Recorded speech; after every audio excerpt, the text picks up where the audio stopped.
L'heure d'accueillir Alexandre Devecchio pour son édito. Bonjour Alexandre. Bonjour Lénaïque, bonjour à tous. Alors on va prolonger la conversation que je viens d'avoir avec le colonel Père de Jong. Alors qu'Israël affiche comme l'un de ses objectifs, on le sait, la chute du régime des Mollahs, beaucoup d'observateurs s'inquiètent paradoxalement, Alexandre, d'un changement de régime craignant un scénario comparable à celui de la guerre en Irak. Est-ce que, selon vous, leur inquiétude est légitime ? Oui Lénaïque, et c'est le cas d'Emmanuel Macron lui-même. Toute tentative de changement de régime en Iran par la guerre entraînerait le chaos, a déclaré le président de la République lors du sommet du G7. Il est vrai que les précédents en Irak ou en Libye se sont soldés par des désastres. La chute de Saddam Hussein suite à l'invasion de l'Irak par les États-Unis en 2003 a abouti à la guerre civile entre chiites et sunnites. Avant de déboucher sur la naissance de l'État islamique qui dépassera de très loin dans la cruauté, le régime bassiste et sera à l'origine d'une vague de terroristes sans précédent en Europe. Pour ce qui est de la Libye, depuis la chute de Kadhafi, provoquée par une intervention militaire sous l'égide des Nations Unies en 2011, le pays s'est embourbé dans les divisions et la violence. En Iran, les mollahs, aussi détestables soient-ils, ont maintenu par un farouche nationalisme accolé à la religion la relative stabilité du pays. L'effondrement brutal du régime engendrera-t-il un chaos total ? C'est une question qu'on peut légitimement se poser. Et alors néanmoins, Alexandre, le contexte iranien diffère selon vous des précédents.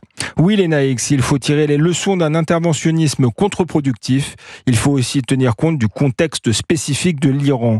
D'abord, rappelons qu'en Irak, il n'y avait pas d'armes de destruction massive. La guerre contre Saddam Hussein a été menée sur des bases mensongères et pour des motifs idéologiques. En Iran, en revanche, les motifs sécuritaires invoqués sont réels. Il ne fait guère de doute que le programme nucléaire des Mollahs existe. Si le régime possédait la bombe, cela constituerait une menace pour Israël, mais aussi pour l'humanité tout entière.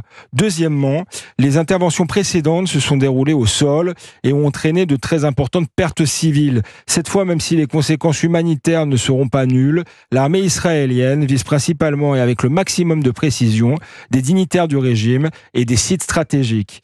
Il faut souligner aussi que les interventions précédentes visaient des dictatures laïques qui assuraient une certaine forme de stabilité.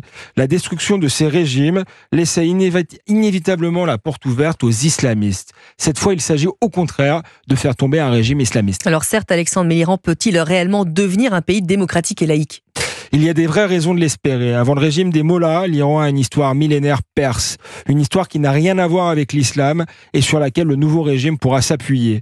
Ensuite, contrairement à l'Irak ou la Libye, le pays dispose d'une véritable élite et d'une vaste classe moyenne, conditions requises pour la démocratie. Enfin, depuis la mort de Mahsa Amini, le pays est en pleine contre-révolution. L'aspiration à la démocratie vient directement du peuple iranien et a depuis longtemps précédé les bombardements d'Israël. Et c'était l'édito d'Alexandre Devecchio. À demain Alexandre.